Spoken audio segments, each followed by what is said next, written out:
there really is a loving and all-knowing God, then how come he doesn't simply just put an end to all the evil that's within our world?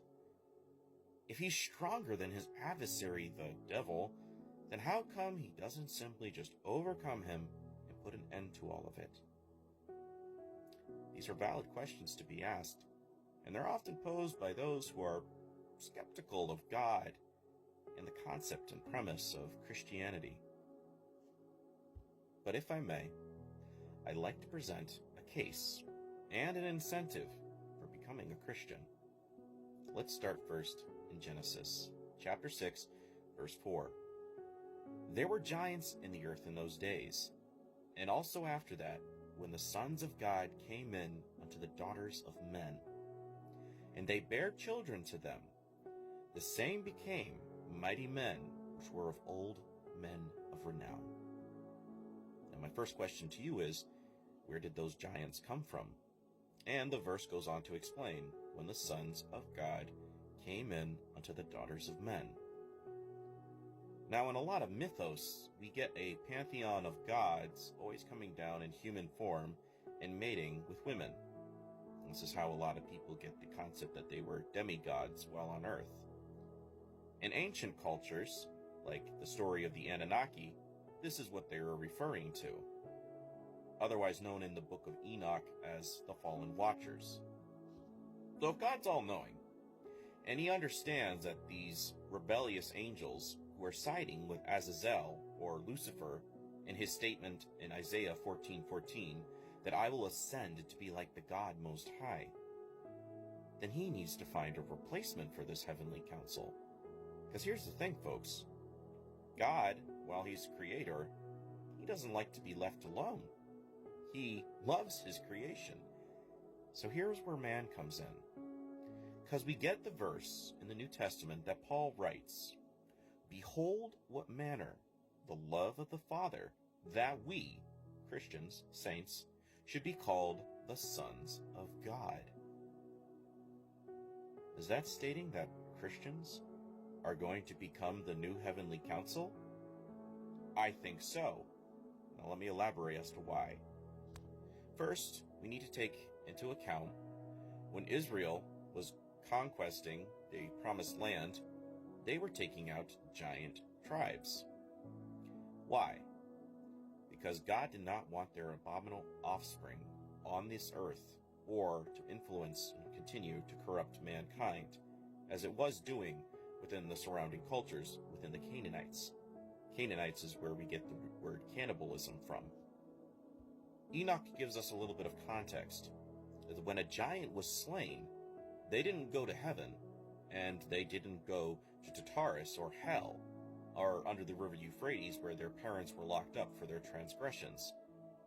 Contrary, they became a spirit being, and the curse that was set upon them in the book of Enoch is that when your children are slain, the giants, the Nephilim, they will forever roam the earth for 70 generations until the time of the end. Does this make sense? Yes, because the root and original word for demon comes from daemon, D-A-E-M-O-N, from the Greek. That means spirit being. Now let's look at Christ. When somebody is approaching him, or they're demonically possessed, or he approaches someone who is demonically possessed, what does they say? You are the Son of God. And Christ constantly condemns them, saying, yes, but that's not for you to talk about at this time. Go away. Very interesting that demons, giants possessing humans, are wanting bodies back, and Christ is constantly casting them out. And even they recognize the Son of Creator God, not the Pantheon, not the Council of Heaven, not the Anunnaki. He is the Son of Creator God. Does this have any credence within the walk of Christianity, where we get the verse in Ephesians 6:12, where we wrestle not against flesh and blood, but against principalities, against powers, against the rulers of darkness of this world, and against spiritual wickedness in high places? What a lot of folks don't seem to understand is that what Nimrod's family religion did is they created a symbiotic relationship with the fallen watchers, the fallen angels. And by thinking that they were somehow possessed, that they could achieve what was the lie in the Garden of Eden.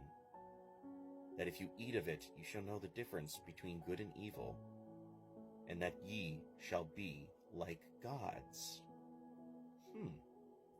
Shall be like gods. The same lie or declaration that Azazel, Lucifer, declared, that I will ascend to be like the God Most High. And what's the movement, what we're seeing now with Christ consciousness? That you just need to find your inner God, your inner consciousness to achieve this on your own?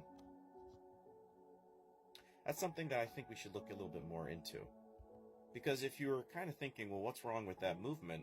I would ask you, if you already kind of knew a little bit something about what happened during 2020 with COVID, you would understand that the Hermetic Kabbalah tree of life, at the very top, is known as Kether in Hebrew.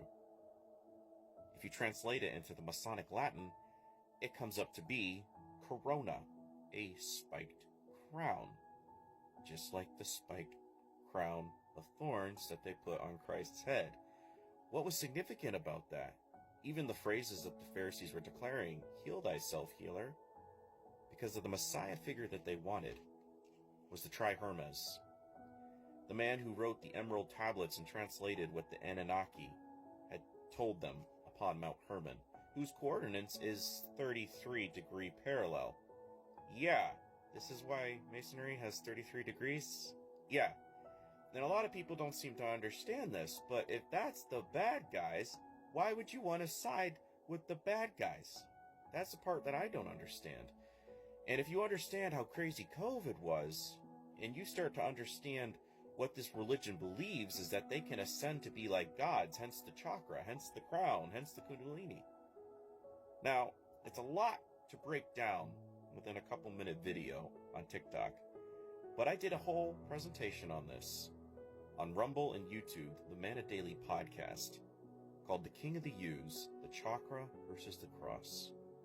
And once you understand the premise and the parallel and parity of the Antichrist system versus Christianity, you begin to see how the lies and deception has slowly become interfused with the concept and premise that you can become like your own God with God consciousness. Christianity requires us to surrender of ourselves, to humble ourselves before a creator God, because God is looking for loyal followers. He's looking for folks who love him for being the creator God. So if you're wondering why all of this evil is in the world, it's because it's testing your loyalty to your creator. And if you deny the creator and you deny his son, then you're denying your place on a heavenly council of angels that said they could become like gods and have been lying to mankind and their children, the demons, for literally thousands of years. Now here's another thing, folks. AI, well, A equals 1, I equals 9, 10, X, Osiris rising. Yeah, artificial intelligence and the root server for all of computers are known as demon.